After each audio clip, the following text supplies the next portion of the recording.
আপনার এই দুই দেশে নাগরিক, দ্বৈত নাগরিকত্ব নিয়ে আপনি নির্বাচন করতে পারবেন না, কিন্তু আপনি করছেন। তো আপনার তো উদ্দেশ্যই আপনি 5 বছর চুরি করবেন, করে আবার ফের আওয়ামী লীগের মতো পলায় বিদেশে যায় খাবেন। আপনি নাগরিকত্ব করছেন না কেন?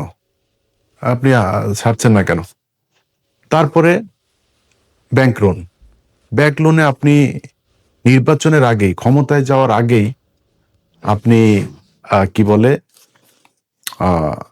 এটার কি বলে, ঋণ খেলাপি। তো একজন ঋণ খেলাপি যখন কিনা নির্বাচনের আগেই চুরি করে ক্ষমতায় আসতে চায়, ও তো নির্বাচিত হয়ে ক্ষমতায় গেলে পুরো ব্যাংক দখল করে ফেলবে, পুরো ব্যাংক ধ্বংস করবে। এই আওয়ামী লীগের মতো, আওয়ামী লীগ যা করেছে সেভাবে ও ব্যাংক ধ্বংস করে ফেলবে, পুরো ব্যাংক খাবে বসে বসে। সেই চোর বাটপার লুচ্চা। আমার চুয়াডাঙ্গার কথা বলি, আমার চুয়াডাঙ্গায় জামাতের প্রার্থী হলো একে অ্যাডভোকেট রাসেল ভাই, আর বিএনপির প্রার্থী হইল গিয়া শরীফুজ্জামান শরীফ। তিনি একাধারে চাঁদাবাজ, ধান্দাবাজ, দখলবাজ, টেন্ডারবাজ, সবশেষ ধর্ষক। ধর্ষণের অভিযোগ করেছে এক নারী। কেন অভিযোগ করেছে? সেও বিএনপি করতো, স্কুল শিক্ষিকা, গান গায়, শিল্পী। সেই নারীকে আপনার ধর্ষণ করার অভিযোগ করার কারণে তাদের স্বর্ণ চোরাচালান এই মামলায় ঢুকাই দিয়ে তারা জেলে রেখেছে, এখনো জেলে। এই সপ্তাহে হয়তো বা সে ভালো একটা সুসংবাদ পাইতে পারি, সে সম্ভবত বের হবে।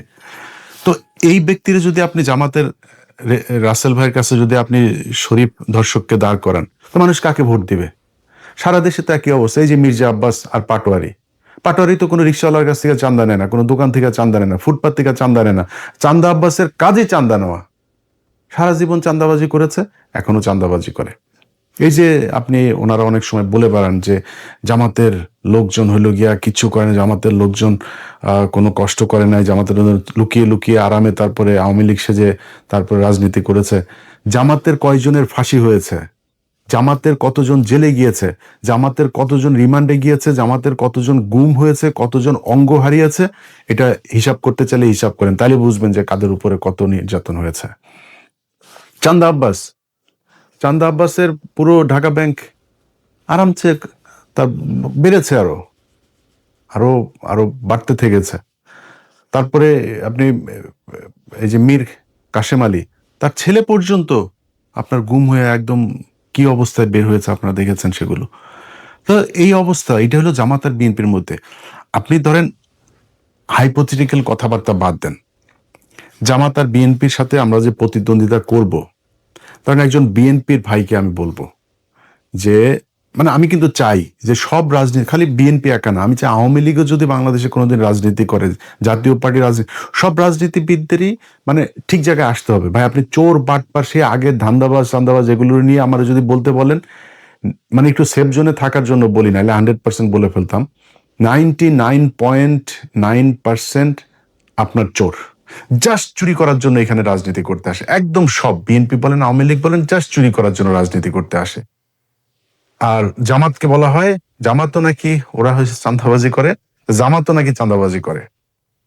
জামাত চাঁদাবাজি কেমনে করে? ওই যে ইয়ানত নেয়, এটাও বলে চাঁদা। তো ও ইয়ানত নেয়, ওর পকেটের টাকা দিয়ে ও সংগঠন করে, রাজনীতি করে। আর আপনি মানুষের টাকা নেওয়ার জন্য রাজনীতি করেন, মানুষের কাছ থেকে চাঁদা নেওয়ার জন্য রাজনীতি করেন। এগুলি বলে কি আপনি বুঝাইতে পারবেন? জামাতটা আপনি বলবেন 71-এর রাজাকার, এগুলি বলে কি আপনি আমার জামাতটা পেছনে নিতে? মানুষ কেন যেখানেই যায়, যেখানেই শুনেন জামাতকে, আমরা এবার জামাতকে ভোট দিব, জামাতকে ভোট দিব। হ্যাঁ, মানে এরা এরা আবার বলে বট বাহিনী দিয়ে এগুলি করা হয়। তো ডাকসু নির্বাচনে কি হয়েছে? ছাত্র সংসদ নির্বাচনগুলো সব জায়গাতে কেন এই ভরাডুবি? সবশেষ যকসু নির্বাচনে সবাই মিলে, ওই যে বিকাশ নুরু টুরু সব কটার দল মিলে এসে তারপরে শিবিরের বিরুদ্ধে লাগলো, তাও পারলো না। তো কেন হচ্ছে এরকম?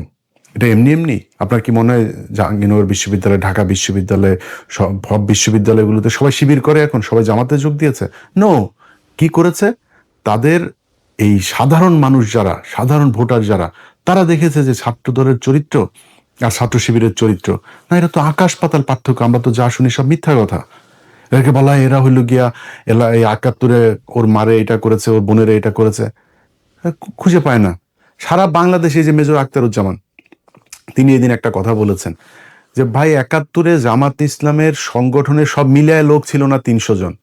তারা 64 জেলায় একদম সংগঠন করে, এই যে রাজাকার বলা হয়, রাজাকার জিনিসটাই তো মানে বিকৃতভাবে উপস্থাপন করা হয়েছে।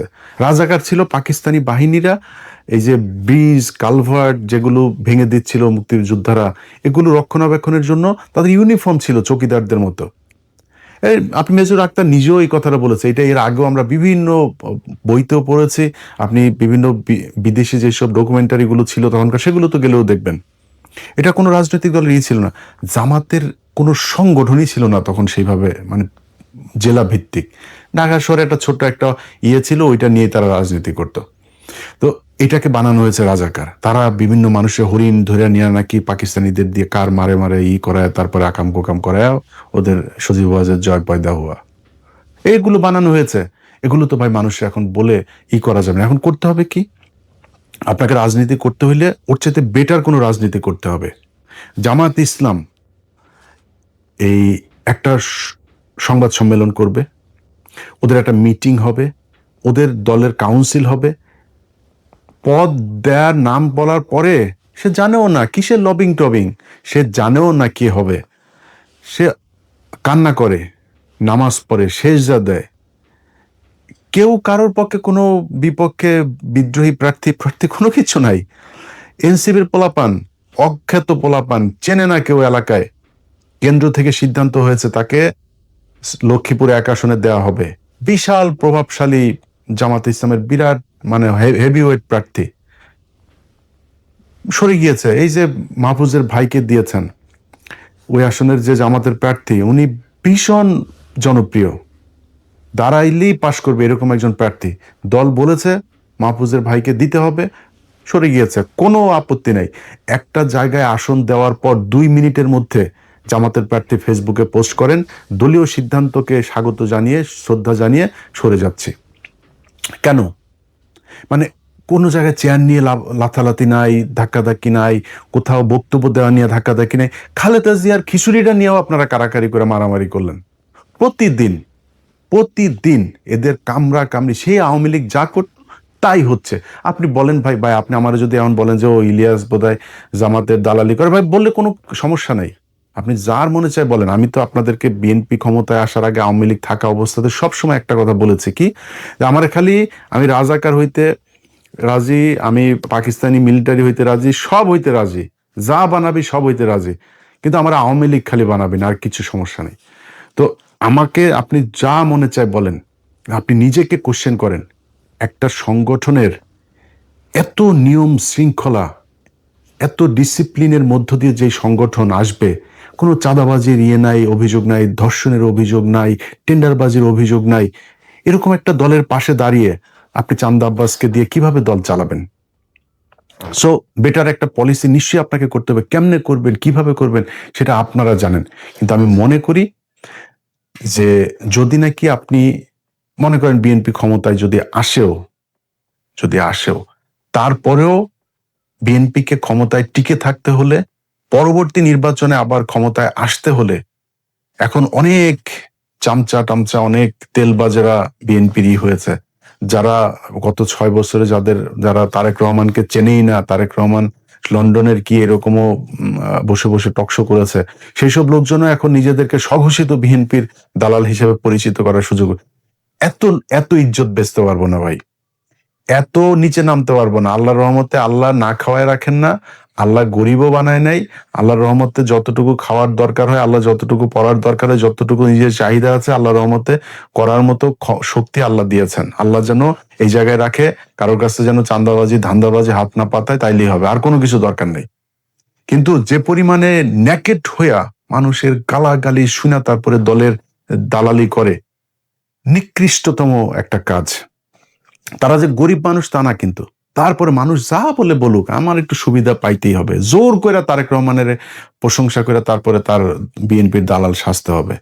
এখন এইসব লোকজনের কাছে যদি আপনি আবার বিএনপির ব্যাপারে শুনেন, অনেক সুন্দর সুন্দর কথা, যারা 6 বছর বিএনপির ব্যাপারে বহু নেগেটিভ কথা বলেছেন, আমরা আগেও যেভাবে বলেছি এখনো সেভাবেই বলছি, ভবিষ্যতেও, যেহেতু বিএনপির একটা বিশাল শ্রেণী ভারত বিরোধী মানুষ আছে এখানে সবাই চান্দা আব্বাস না, এখানে সবাই শরীফুজ্জামান শরীফ না, এখানে অনেক ভালো মানুষ আছে। সো বিএনপির সবচেয়ে বড় কথা হলো জিয়া পরিবার, তারা ভারত বিরোধী, এটা পরীক্ষিত ইতিহাস এটার সার্টিফিকেট দিয়েছে। আমি তার বিরুদ্ধে কেন যাব? আমার তার বিরুদ্ধে বলতে হবে কিসের জন্য? এটার যদি নাকি গঠনমূলক সমালোচনা করে তাদের যা যা ঠিক করা দরকার সেটা ঠিক করতে হবে। এটা যদি ঠিক না করেন তাহলে ভবিষ্যৎ অন্ধকার। আপনি যত কথাই বলেন, এখন এই যে অনেক ডিসি, এসপি, সচিব, অনেক পুলিশের ওসি টসি অনেকে কিন্তু বিএনপি সাজার চেষ্টা করতেছেন। কিন্তু আপনাদেরকে একটা জিনিস বলে রাখি, সামনের হিসাব নিকাশ কিন্তু সব কথা সোশ্যাল মিডিয়াতে বলা যাবে না, কিন্তু সামনের হিসাব নিকাশ কিন্তু অত ইজি না। শুধু একটু ক্লু দেওয়া যায় আপনাদেরকে। এই যে এনসিপি জামাত ইসলামে যোগ দিল না, এটা খুব সহজভাবে নিয়েন না। এই যে সরকার এখন হ্যাঁ ভোটের পক্ষে ক্যাম্পেইন করছে, খুব সহজভাবে নিয়েন না।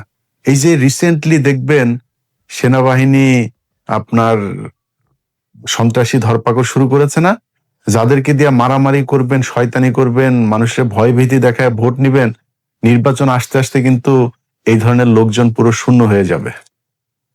যেসব ডিসি, এসপি, ওসিরা বাড়তি দালালি করে তারপরে মনে করছেন কোন একটা দল ক্ষমতায় আসবে, মনে করেন হাইপোথেটিক্যালি ক্ষমতায় আসলো, এই যে আমি কোনো দলের নাম বলছি না, যে কোনো একটা দল আসলো, আর সেই দলের দালালি আপনি করছেন, মনে করেন সেই দলটা 5 বছর পরে যাবে না ক্ষমতা থেকে?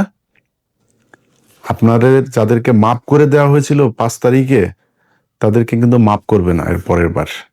সো খুব হিসাব করে আপনি আপনার দায়িত্ব পালন করবেন, বাড়তি সুযোগ সুবিধা দেওয়ার চেষ্টা করেন না।